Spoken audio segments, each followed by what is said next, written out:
To get things going here, first of all, today is Veterans Day. And so for anyone on this call today who is a veteran, I just want to say thank you for your service. I imagine with this group of people, we've got to have a few veterans out there. So thank you, thank you, thank you for all you've done for our country.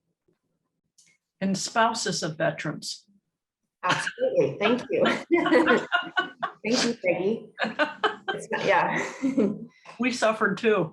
That's right. Thank you. Let's see, quick update for those of you who don't know. I'm not going to take a ton of time because we have so much to go over today and so much great information from these members to share with you. So, but I will let you know, we do have a couple options in Terwilliger Plaza right now. We have Parkview, which is our new building, which will open in August 2023. Did it now? I lost it up. I can't get the sound back. August of 2023, and then we have 127 homes there. A little over 60 of them are already reserved. So if you're interested in Parkview, now's the time to reach out. And then we also want to let you know, some of you may not know, that we do currently have homes in the tower, our main building here, and a couple homes in the Heights available now for move-in within the next 30 to 90 days. So if you've been thinking about Terwilliger Plaza and you're thinking, oh gosh, I know they don't have anything, well, guess what, we do. So and then I would like to introduce my team, and I know Jess has loaned her office to Diane. Hi, Diane. I can see her. I don't know if she can hear me yet. Hopefully we don't have problems on that computer. So Jojo is on my team, Jojo, and then she's one of our membership counselors. And then Lori Culver is our marketing assistant. Screwed it up. And then, sorry, I just have to mute occasionally. And then Jess is also a membership counselor for us. So you can reach out to myself or any one of our team members for questions and assistance. So at this time, I'm going to give a little bio on each of our panelists today. We have 4 members who will be joining us. There is one, Clifford Droke, will probably be joining late towards the end of this. He had a little bit of a conflict on his schedule, so hopefully we will see him. Luckily, we do have his wife, Diane Penny, joining us, so hopefully we can get his input via Diane if he can't join. So first of all, we have Peggy Schneider. Hi, Peggy. Hi, everybody. I see some familiar faces. Great. Peggy and her husband, Steve, moved to Terwilliger Plaza a little less than 3 years ago. Prior to living here, they lived in an apartment downtown Portland after being in Cincinnati for 40 years. So that was a big change. They moved here to be closer to family, which I think is probably a common theme amongst many of you. Peggy is very active in many groups at Terwilliger, including co-managing our Treasures thrift store and our welcoming committee, among several others. Peggy has a background in nursing and teaching and was a director of volunteers at Children's Hospital in Cincinnati. She's a choral singer and looks forward to singing once again without these masks. So that will be great. She and Steve met on a blind date at Duke and are Duke basketball crazies. So there you have any other Duke crazies out there. Carol Kimball, there's Carol. Carol has lived at Terwilliger Plaza since December 2019. So she got in just in the nick of time before this lovely pandemic hit. She had a 30-year career with Portland Public Schools, working mostly in special education. She was born in Michigan, and prior to coming to Terwilliger Plaza, lived in the lovely little area of Portland called Multnomah Village. And her biggest passion is theater, which is one of the main reasons why she so enjoys the location of Terwilliger and its proximity to the downtown area. So thank you for joining us, Carol. And then we have Diane Penny. Diane, can you hear me? Yes, Yay. I can. Yay. Isn't the artwork in Jess's office lovely? Yes, it is. But just pretend that the background behind me is the apartment with the terracotta walls on it where my computer has decided to be cranky this morning. Oh, and your piano in the background. Yes. So Diane and her husband Clifford moved to Portland from Manhattan in 1999, where Diane was a VP for a big company at the World Trade Center. They lived in a beautiful condo in the Portland Plaza building on Market Street, which I think there might be a few people on this call who currently live in the Portland Plaza building. They were there for 6 years before coming to Terwilliger Plaza 16 years ago. Diane is an artist and has exhibited all over the state, including a recent showing in one of our rotating exhibits here at Terwilliger Plaza. She also helped start the woodwork shop, which, by the way, if you're into woodworking, we have an amazing woodworking shop here. She has a baby grand piano, which if she was in her home, we would be seeing, and she is still a piano student. She's been active on several boards at Terwilliger Plaza and in the Portland community. And then Clifford, I can't see, did Clifford join us yet? Not Probably here not. yet. Okay. So Clifford is married to Diane, and he spent his professional life as United Methodist clergy, about half of it as a pastor and the balance in various church administrative roles. He has lived at Terwilliger Plaza, as I mentioned, with Diane for 16 years and has served on the Plaza Board of Directors, including time as its treasurer and board chair. He currently chairs the Design Advisory Committee on Parkview. So I really hope he slides in at some point to join us, because he has some great experience from dealing with his mom as she was looking or not looking at senior living community. So maybe Diane can help share those stories if he doesn't join us. So thank you so much for joining us, and let's go ahead and get started. So what we're going to do is go some of the things that we in our membership office here over and over and over are, we call them myth versus fact. So people will tell us things like, you know, a retirement community takes away my freedom, privacy, and purpose. So that's one myths that we hear a lot, that people are concerned that, oh gosh, if they come here, no more privacy, you know, no more freedom. So what we'll do is have each of our guests talk a little bit about what they think about that myth and their personal experience here at Terwilliger. So maybe I'll just start with Peggy, and then you, Carol and Diane, can chime in. Okay. After living in, I lived in the Portland Plaza too for a while, and then moved to an apartment. And although you're in each of those situations, and also here, you are surrounded by people. However, you have so much privacy here. First of all, the sound is really good. You don't hear people upstairs and on either side of you. But you can be as isolated as you want to be, or as communal as you want to be here. It's your choice, and I appreciate that. So it's the freedom of choice that is wonderful here. And I have to say, during the pandemic, if I had lived in an apartment building, I would not have had this sense of community that we had here. I mean, it was life-saving.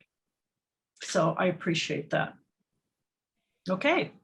Thank you, Peggy. Mm-hmm. When I moved in, I had been living in a 1,200 square foot house for 40 years, and moved into an apartment about half the size. But I felt that I gained so much freedom when I moved here, because I didn't have to worry about a yard to take care of. You know, if my washer and dryer broke, trying to find a repair person that's recommended and so on. It just freed me from so many things that I was responsible for, because here we have a maintenance department that we can call and an IT department that we can call. In terms of privacy, I feel like I have total privacy. As Peggy said, the walls are insulated. I don't hear much of anything unless somebody's walking right outside my door. And I don't mind that at all because, it tells me I'm not alone. And there are so many communal activities. And in terms of taking a community taking away your privilege or your purpose,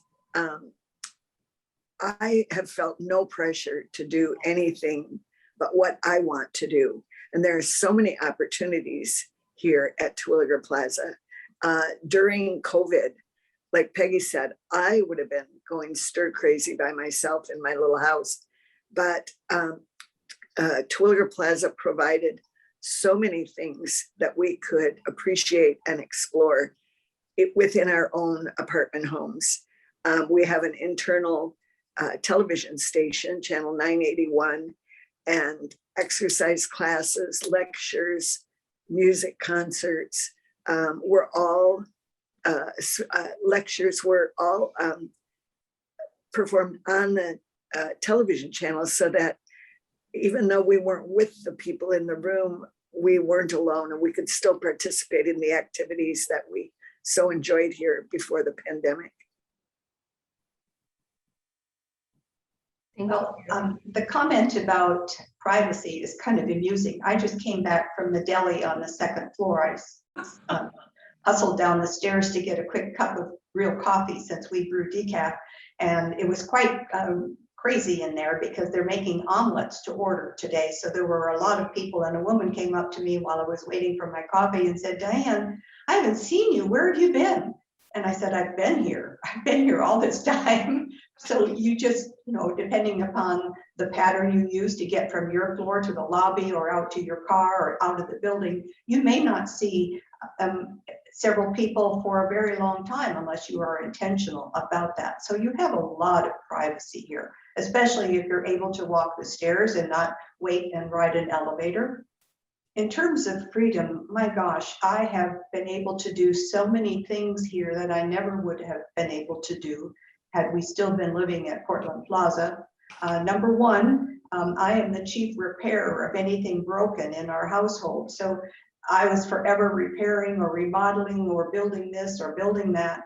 And here I don't do that unless I want to go down to the wood shop and make something or repair something for a member. But I'm now taking art classes and painting furiously. I'm going to start up with a new piano teacher, probably in another couple of weeks, to learn piano jazz.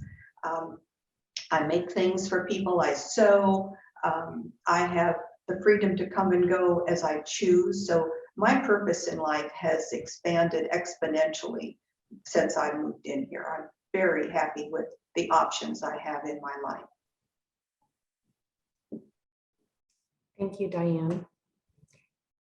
So those are a few things from our first myth. The second one, we often hear people will say, I'll just get, when I need healthcare, I'll just get it in my house. I'll bring healthcare into my home. So what are your thoughts on that as an option, or did you guys consider that, I guess, when you were thinking about moving in? Do you want me to start? Sure. Okay.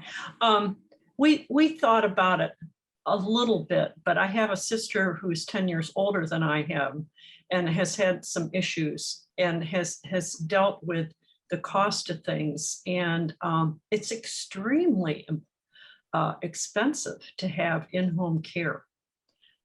When you compare it to the options that we have here, it's a no-brainer. But also the fact that we are, the four of us in this webinar are independent living. I say we're independent livers. We have the option of care here. For instance, if you feel like your blood pressure is kind of going up, you can call and have your blood pressure taken. Also, they have, you can have it taken for a baseline every first Friday of the month. It's just very helpful. To get back to the question, it's expensive to have any kind of health care, but here it's more reasonable and it's at your fingertips. You don't have to worry about somebody scheduling different people to come in, especially if there's a stroke and you need 24/7 help with the transferring and all that sort of thing. It's the place to be, that you can feel secure that whatever happens, you will be taken care of. It's such a stress-free way to think about it.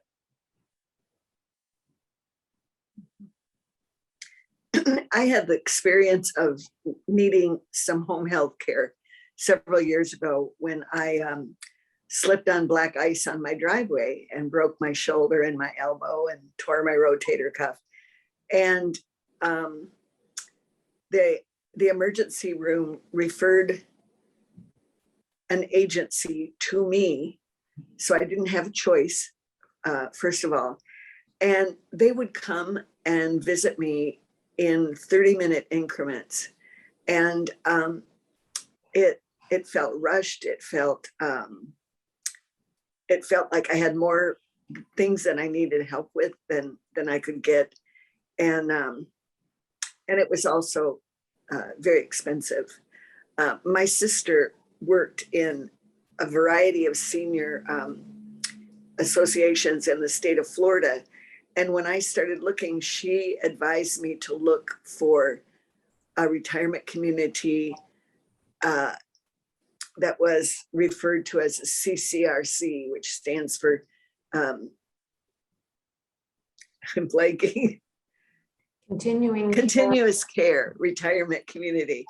And I really found that in Terwilliger Plaza, that if I had surgery and I needed a few days of being taken care of, I could go to one of the temporary rooms or apartment homes. If I had a knee replacement or something and needed more help, I could also, without moving to another building or making so many changes, I would have that option here. And I really, really like that. And this is a little off the topic of healthcare, but Terwilliger Plaza is a CCRC, but is also one that is self-governed.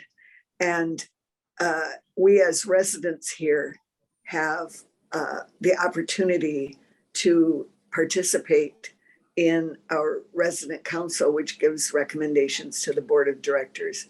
And I'm not sure if that will be gone into in other ways, but we are one of the very few that are known in this country. And it's a very, very nice thing to be able to give your input when things change. Thank you, Carol. Yeah, well, we may at the Q&A go into that a little more detail if people want to talk about it, because we do have our board chair, Linda Mather, on this call in case we have questions. Diane. Okay, well, I'm going to tell Cliff's story because I think it's an important one here.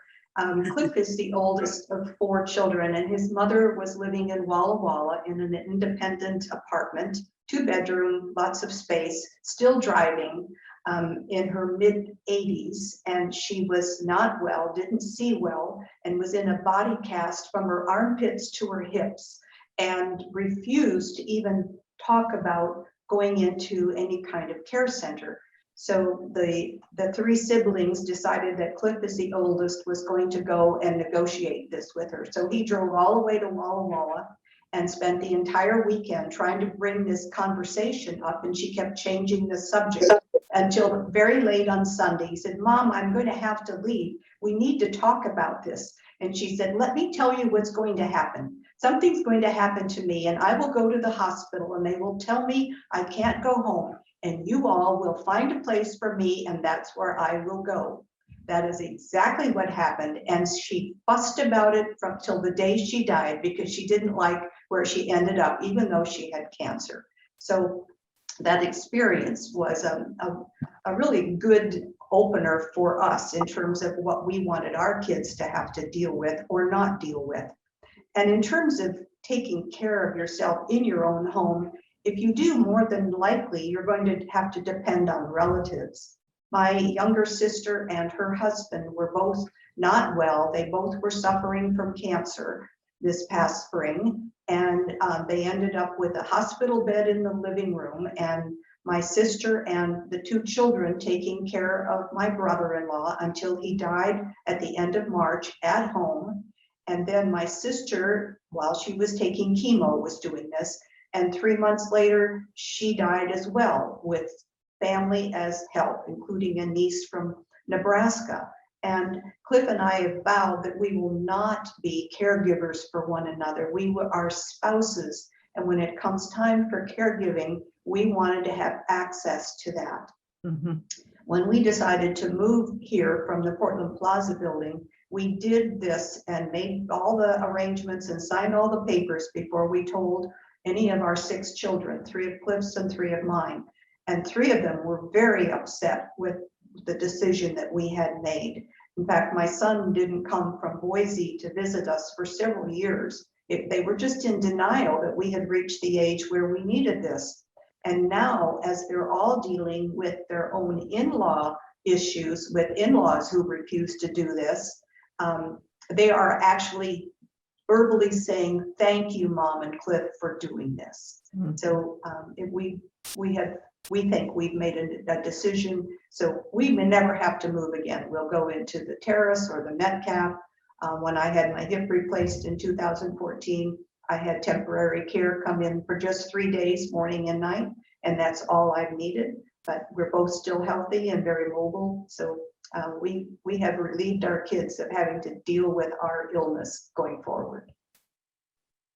Diane, if you don't mind sharing how old you were when you joined Terwilliger. Oh, I was just barely eligible. I was 63 and a half, and I'll be 80 in December. I mentioned that because that's one other thing that we hear a lot is, I'm not old enough, to be there. It's kind of fun being on the younger side, actually. I got stopped at the front desk more often than not. If you're a visitor, you need to sign in, they'd say when I came in from shopping.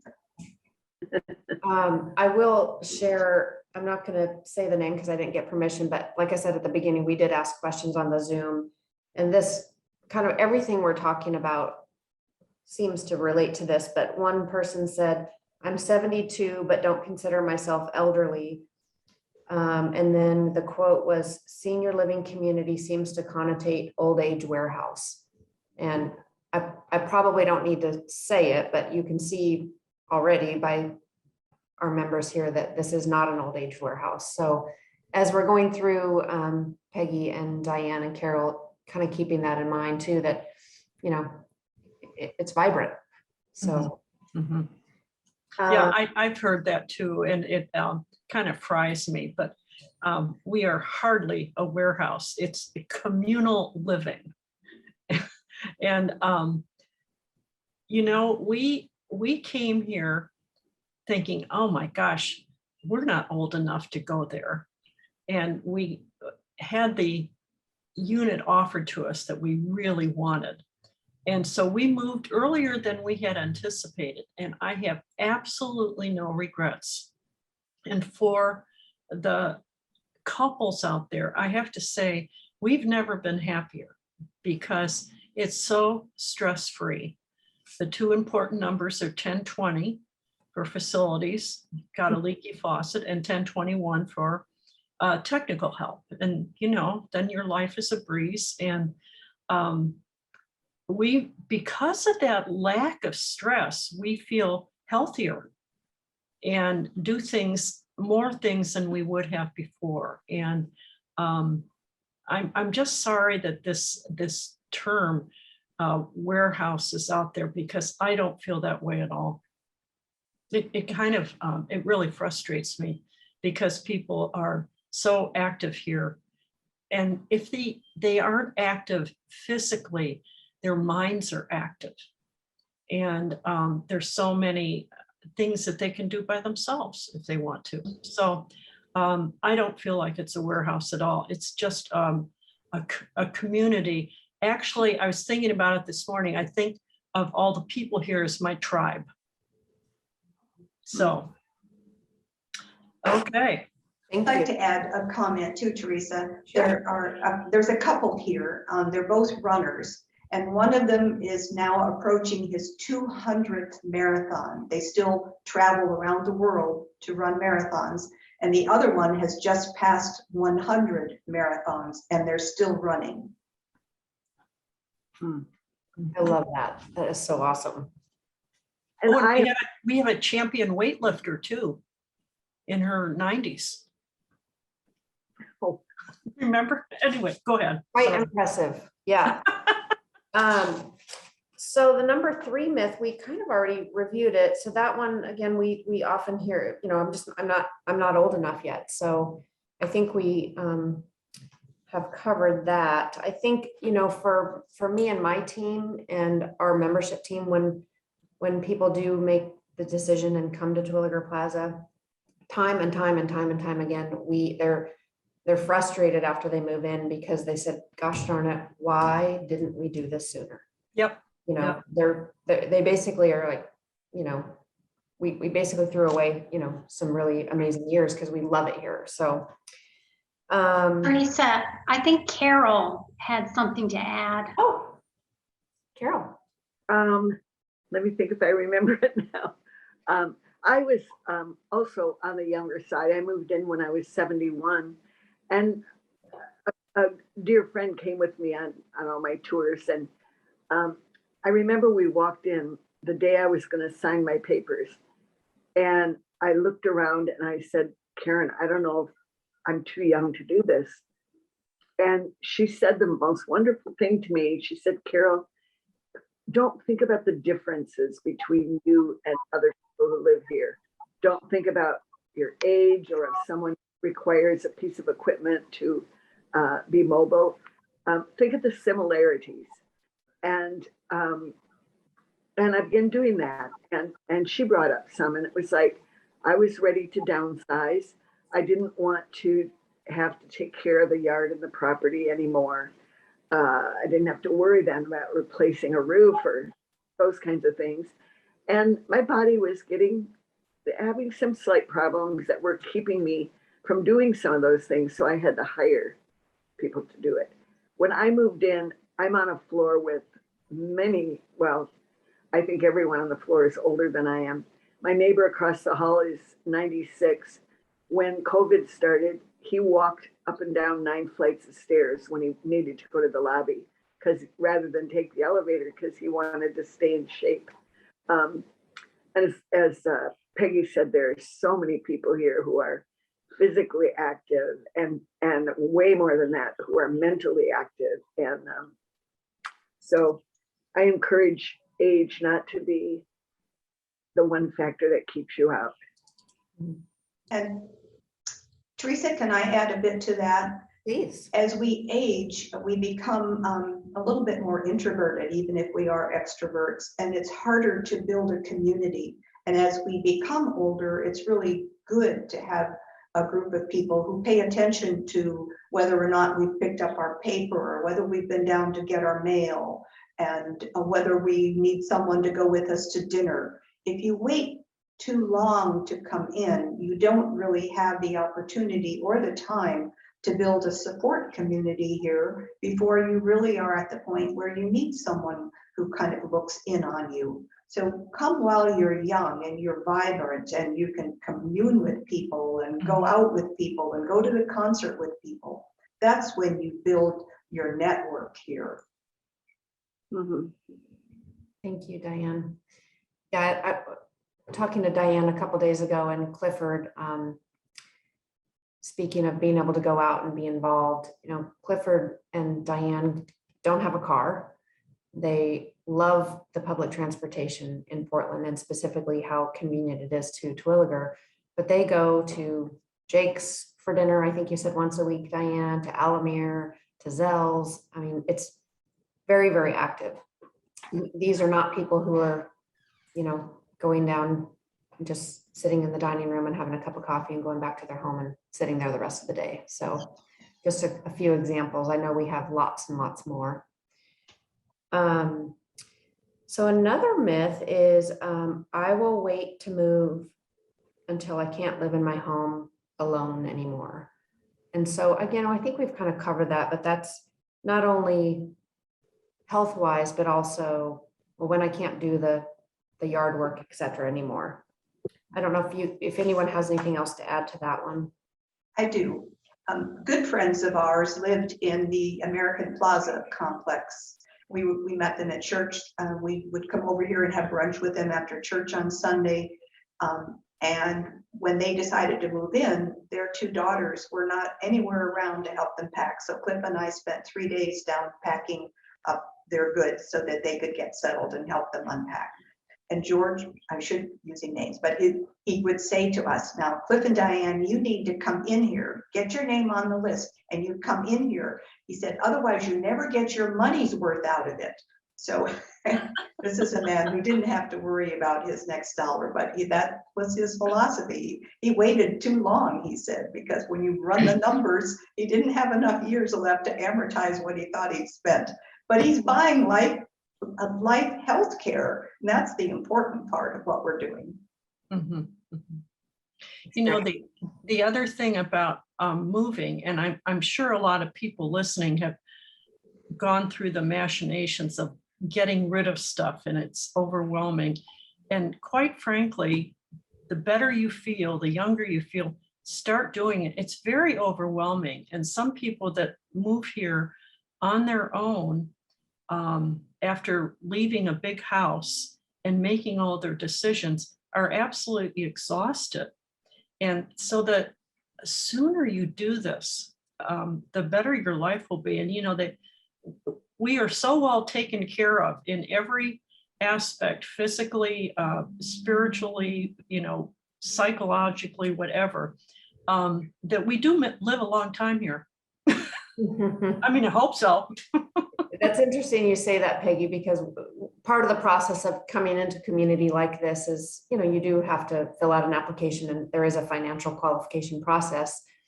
And, you know, like it or not, we do have these IRS longevity tables, and our CFO, Judy, she laughs because she said, turns out when people come into a community like this, they almost always live longer than that darn chart, you know, which is great. I sat next to a man last night at our weekly happy hour who will be 99 on December 25th, and he's still going strong. Wow, that's great. I'd like to add to that too. If you wait till you can't live in your own home, you may not necessarily have a choice about where you go, depending, especially if you have some medical problem where you can't get out to look at things and make decisions about where you might want to live. Your children may have to make that decision for you. Or if you need to move quickly, you may just have to move somewhere that has an opening, whether it's a place you want to move or not. And I really liked that idea of being able to choose where I wanted to live and make the decision myself, rather than my son coming down from Seattle and, you know, making cold calls to places to see who had an opening for me. It was really nice. It was really nice while I could still cognitively make the decisions and understand the finances of selling my house and moving in here. And it was a wonderful thing, because what I discovered is that my monthly maintenance payment, which includes all utilities and housekeeping and so on, they are less per month than I was spending in my little 1,200 square foot house, much less. So, and I was able to make a profit on my home. So I now have a more substantial savings in than I had before. And I just have never, I think someone else said it earlier, I have not had even 1 or 2 seconds of regret. Oh. I just absolutely, I've never second guessed it and love it here. Thank you, Carol. You actually led me right to the next myth, which is about the, affordability, if you will. And I hate to use that word, but, some people say, a continuing care retirement community just doesn't make financial sense for me, especially if I've already paid off my home. So I know, Diane, maybe we'll start with you this time. I don't know what your comments are with that. Well, as I said earlier, when you're buying in here, you're buying care for the rest of your life. Cliff and I will never move from here. We will never have to do that. We will go, one or both of us, to the terrace or to the Metcalf or whatever follows the Metcalf. But that is an entirely almost uncalculable amount, because you can't fathom how much your care is going to require when you've got 15 or 20 years of life yet, especially as costs escalate. And also when you move here, there are things you don't need that are costly, i.e. your washer and dryer. You don't need a washer and dryer if you're living in the tower. We all share a big commercial washer dryer. You don't need cleaning supplies. You don't need anyone to come in and clean. They do that for you every other week. All of your flat laundry is set out the door once a week, and they come back nice and ironed and clean and ready to go in the linen closet. There are so many things that you don't have to pay for here. All of the wellness equipment, you don't have a fee to go to the fitness center downtown, because you've got 24/7 access to a fabulous wellness center here and a pool and all the exercise classes that ordinarily, if you were going somewhere else, you'd be paying for. So all of these, and lawn care, my goodness, I had no idea. It's been so long since I've had a lawn to deal with, but I know that's a very costly piece. And of course, living here without a car saves us so much money. But one of the reasons we chose to live downtown was because we didn't want cars. I haven't owned a car since the mid-90s, and we love the public transportation, and we're both walkers. So we do save a lot of money by living here. And if I could piggyback on what Diane said, while there is a large amount that you have to pay when moving in, I consider it like I'm buying a membership to the Terwilliger Plaza community for the rest of my life. So I'm only 73 now, but when I'm 95, I can still be using the pool. I can still be using the wellness center. I can still go to live music concerts on Friday. I can still go to any activities or daily exhibits or anything for the rest of my life without having to buy a ticket or pay an entrance fee. And the other things Dan mentioned, having laundry and not having to pay anything extra for electricity, and it's very stress-freeing to live here. Sometimes I feel like I'm being self-indulgent by living here because it's such a nice life. And I will say to everybody out there, you never think you're ready. Most people don't, oh, I'm not ready to do that. And, you just have it. You would never regret it, I don't think. Yeah, I'm one of those people that I had heard stories about people saying, oh, my mom wanted to move in a facility, my dad didn't. And once she finally convinced him, he said he wished he had done it sooner. I was one of those people. I was a single person, but when I moved in, I thought, oh my gosh, such a freedom from the stress of taking care of property. And during the months of COVID, when we had to shelter in place, to be able to see other bodies in the hall elevator to get my mail. And yes, we all wore masks and so on, but I truly didn't feel alone. Mm-hmm.